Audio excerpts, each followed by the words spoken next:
Bagaimana perasaan Bapak, Ibu, dan Saudara ketika menerima undangan? Entah undangan itu adalah perjamuan makan bersama atau perjamuan kawin. Apakah Bapak Ibu menerima itu dengan senang hati dan siap untuk hadir untuk memenuhi undangan tersebut? Atau sebaliknya, menerima undangan itu dengan rasa kesal, sebel, atau mungkin ada pemikiran undangan lagi, dan oleh sebab itu tidak siap untuk hadir. Atau mungkin berpikir setiap kali ada undangan itu menghambat pekerjaan saya, menghambat tugas-tugas saya, menghambat bisnis saya, mengganggu. Tidak suka untuk hadir di undangan itu, mungkin tidak suka dengan yang mengundang, tapi bisa jadi juga tidak suka dengan pasti nanti yang datang adalah orang-orang ini, yang seperti ini, yang seperti itu, dan sebagainya. Kesiapan untuk datang dan hadir di undangan. Ternyata untuk hadir di undangan pun perlu kesiapan. Apakah kita merasa bahwa ketika diundang itu kita merasa bahwa kita dihargai oleh orang yang mengundang? Atau bahkan mungkin kita mengharapkan undangan itu. Malahan kalau enggak diundang, kok saya enggak diundang ya? Bukan soalnya saya pengen makanannya, tapi bahwa saya merasa bahwa saya dekat, saya kenal, dan oleh sebab itu kenapa saya dilupakan? Bisa kan seperti itu? Tapi sebaliknya bahwa, aduh dia ngundang lagi. Kalau nggak datang nggak enak. Ya udah deh, setor muka saja. Bisa kan seperti itu? Tapi apakah seperti itu menunjukkan bahwa kita memang siap diundang, siap hadir, dan siap bersama-sama dalam undangan penuh sukacita itu? Atau sebenarnya dengan penuh keterpaksaan kita hadir di dalamnya? Nah, Bapak, Ibu, dan saudara sekalian yang kasih Kristus, dalam bacaan kita hari ini, yang mengundang itu bukan orang sembarangan. Tapi tadi dikatakan dalam perumpamaan Tuhan Yesus ini, hal kerajaan sorga seumpama seorang raja. Yang mengundang adalah seorang raja. Ketika anaknya itu menikah, ada perjamuan kawin untuk anak seorang raja. Nah, kita juga perlu tahu, Bapak, Ibu, dan saudara sekalian, dulu kan tidak seperti sekarang. Undangan bisa dikirim entah melalui kurir, entah melalui jasa pengiriman dan sebagainya. Atau paling tidak melalui WhatsApp, media sosial. Lalu kita diharapkan hadir untuk mengisi formulir dan sebagainya. Tapi pada waktu itu, pada zaman itu, belum ada yang begitu. Jadi ketika mengirimkan undangan, maka yang dikirim, yang mengirimkan undangan itu adalah hamba-hamba, adalah orang-orang yang memang diutus untuk mengirim undangan. Ada 2 kali. Pertama adalah mengirimkan undangan untuk menyatakan nanti tanggal ini jam sekian ada pesta perkawinan anak saya, diharapkan hadir. Untuk yang kedua kalinya ketika semuanya sudah siap, tadi dikatakan sang raja itu mengutus lagi untuk mengatakan sudah siap, ayo silahkan hadir, silahkan masuk ke dalam perjamuan ini. Tapi kita membaca dalam perumpamaan ini sebenarnya sang raja itu bukan cuma 2 kali, tapi 3 kali. Dan orang-orang yang diundang itu cuek, masa bodoh. Bahkan bukan sekedar masa bodoh. Ada yang tadi dikatakan ke ladang untuk mengurus ternaknya, ada yang urusan usahanya, dagangnya. Tapi bahkan ada yang melakukan kekerasan, tindakan kekerasan, menganiaya, bahkan membunuh utusan raja yang mengundang itu. Hal lain yang perlu kita perhatikan adalah ketika masa itu, zaman itu, undangan, orang yang diundang itu datang dengan pakaian pesta yang bahkan terkadang diberikan oleh sang pengundang, apalagi kalau raja. Kalau sekarang biasanya yang diberikan baju untuk pesta, dress code-nya apa? Seragamnya untuk keluarga itu apa? Kan begitu.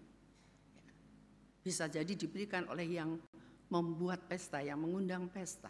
Tapi bagi keluarga, bagi saudara-saudaranya. Tapi pada masa itu bahkan disediakan baju pesta itu. Nah, selanjutnya dalam cerita ini adalah ternyata tidak ada yang hadir, menolak para undangan itu.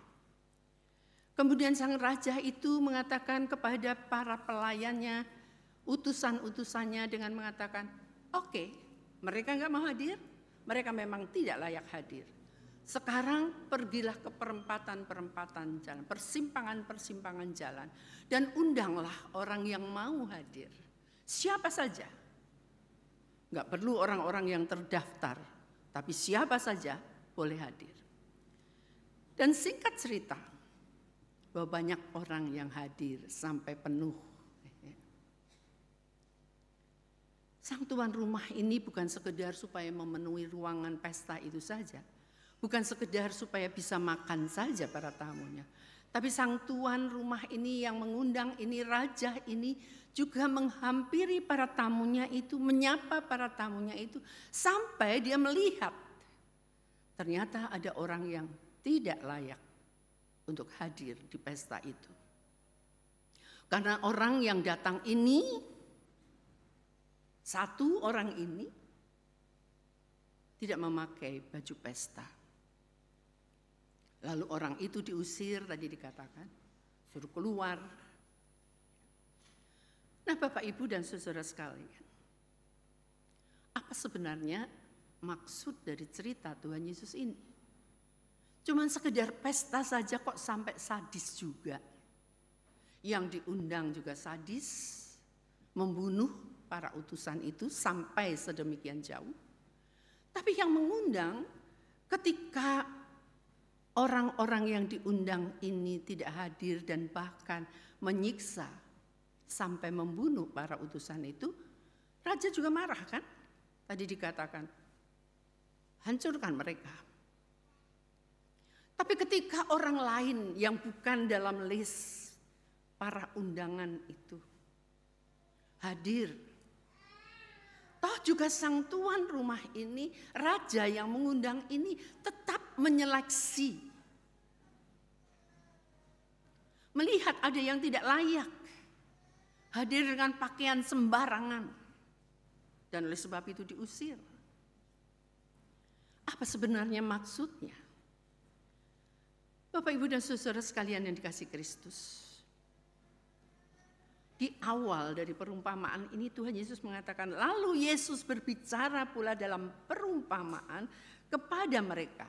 Hal kerajaan surga seumpama.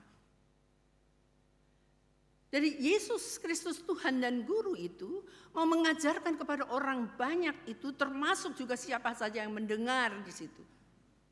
Orang-orang Farisi, ahli-ahli Taurat yang merasa diri paling berhak untuk hadir dalam perjamuan dalam kehidupan kerajaan surga. Tapi Tuhan Yesus mengatakan bahwa orang-orang yang layak adalah mereka yang menerima utusan itu dengan baik. Orang-orang yang layak hadir adalah orang-orang yang membuka hati dalam rasa terima kasih dan bersyukur. Saya sudah diundang. Saya boleh ikut bersama-sama di dalam pesta itu. Artinya benar-benar hadir secara fisik tetapi juga secara spiritual, secara mental, secara keseluruhan diri ini ada di dalam pesta itu. Bukan sekedar bahwa saya nongol, ini loh saya sudah hadir. nanti kalau saya ngundang juga hadir ya. Enggak begitu. Tapi sungguh-sungguh hadir dalam ungkapan terima kasih, ungkapan syukur bahwa saya termasuk undangan dalam pesta itu. Dan kalau ada pakaian khusus, itu bukan soal pakaian khususnya, tapi pakaian khusus yang dimaksud oleh Tuhan Yesus dalam perumpamaan ini adalah pakaian yang sungguh-sungguh mau menunjukkan bahwa sungguh saya berterima kasih, saya bersyukur, dan oleh sebab itu untuk diundang dan datang dalam undangan itu, hadir di tengah-tengah undangan itu. Saya siap, betul-betul siap dengan apa yang saya persiapkan dengan baik. Bukankah kita kalau datang di undangan, lihat juga kan, di mana sih pestanya? Oh di situ, ya udah nggak usah terlalu mewah lah bajunya. Tapi kalau di sana, oh itu tempatnya mewah, jadi saya harus, wah nggak punya nih baju, saya mesti beli dulu. Kira-kira ada bukan yang seperti itu? Mempersiapkan diri, yang mengundang ini orang penting, bukan orang sembarangan. Jadi saya harus hadir dengan sungguh-sungguh, saya harus hadir dengan rapi.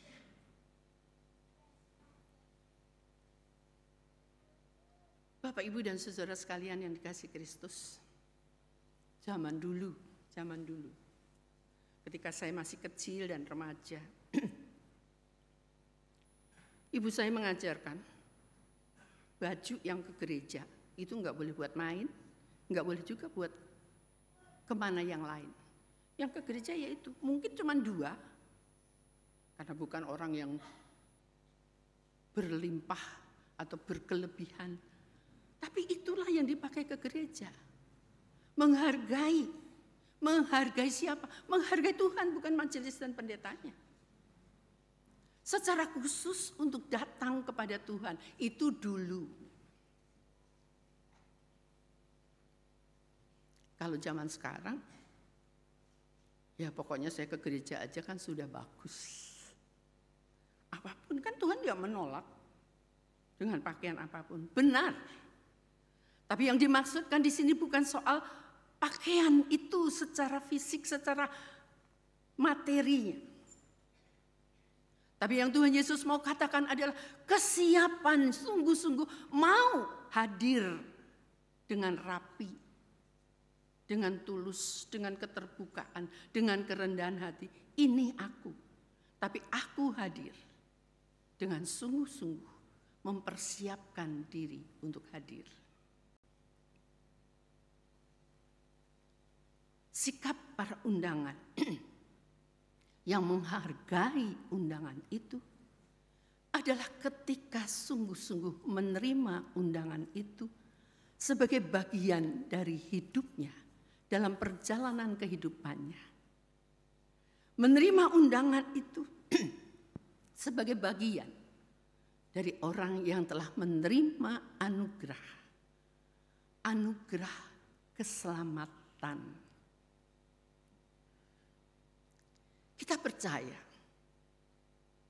kita tahu secara pengetahuan bahwa kita ini persekutuan orang-orang percaya. Kita dipanggil dari kegelapan dosa kepada terangnya yang ajaib. Bukankah itu yang kita tahu dalam kelas katekisasi?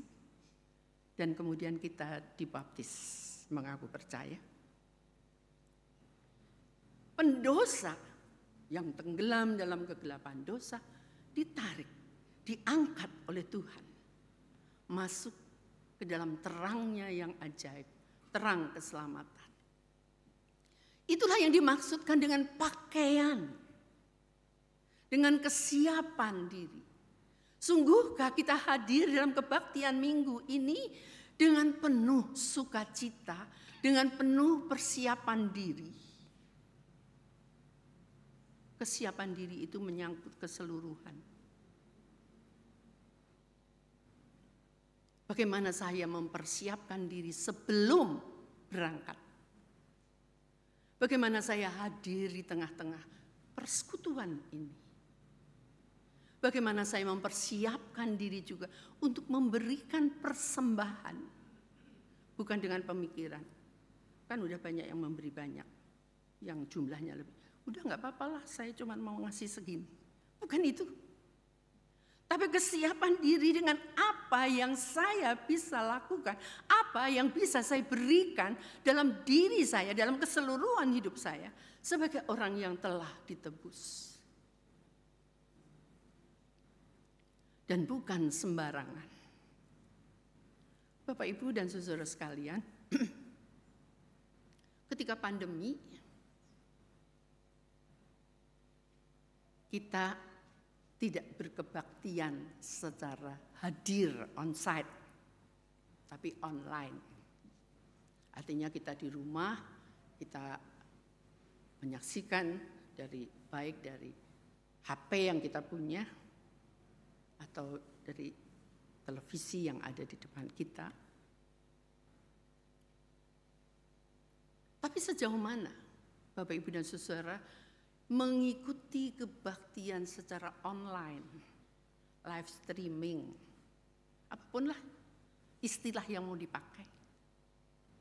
Dan ketika sekarang ini tidak lagi diharapkan untuk tidak hadir. Sekarang ini diharapkan untuk hadir.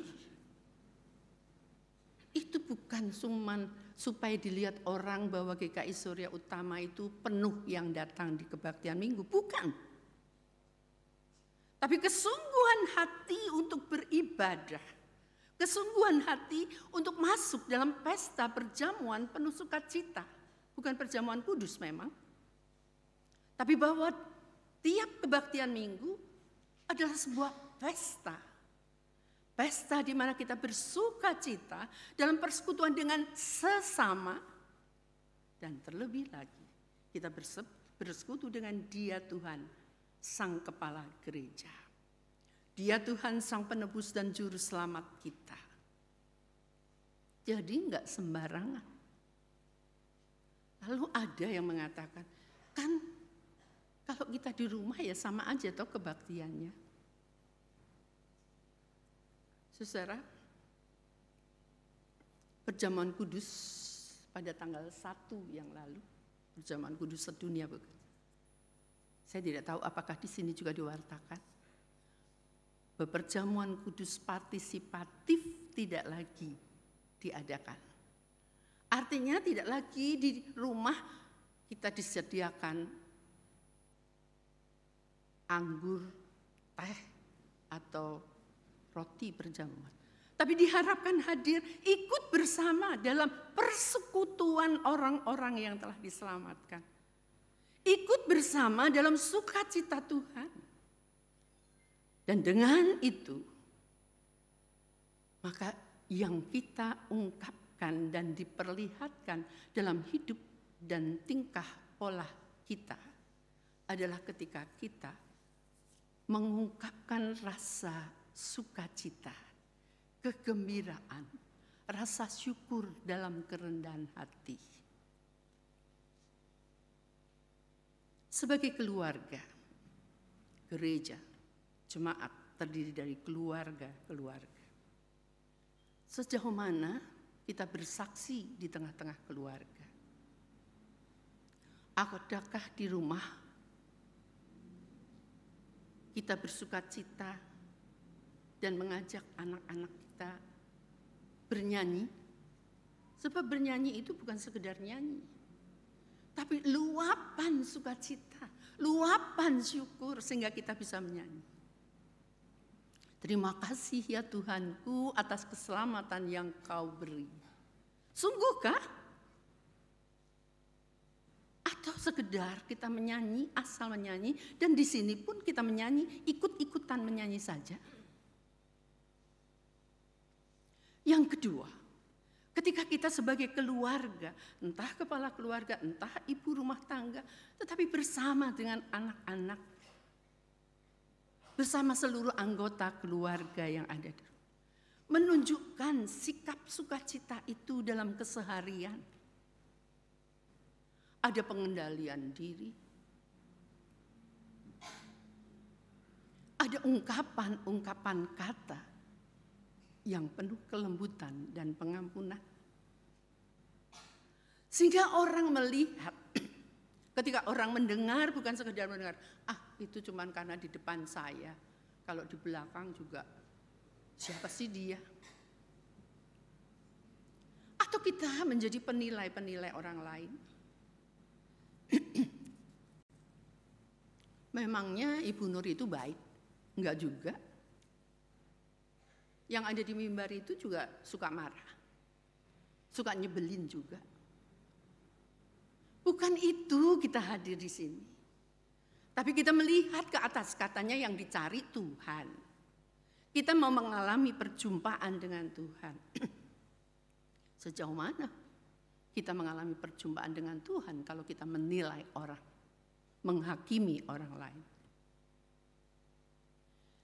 Ketika kita penuh dengan sukacita, keluar dari ruangan ini, kembali ke tempat kita masing-masing, kembali ke tengah masyarakat, kita menunjukkan sukacita itu, kelemah lembutan itu, pengendalian diri itu, kerendahan hati itu, orang dengan sendirinya melihat.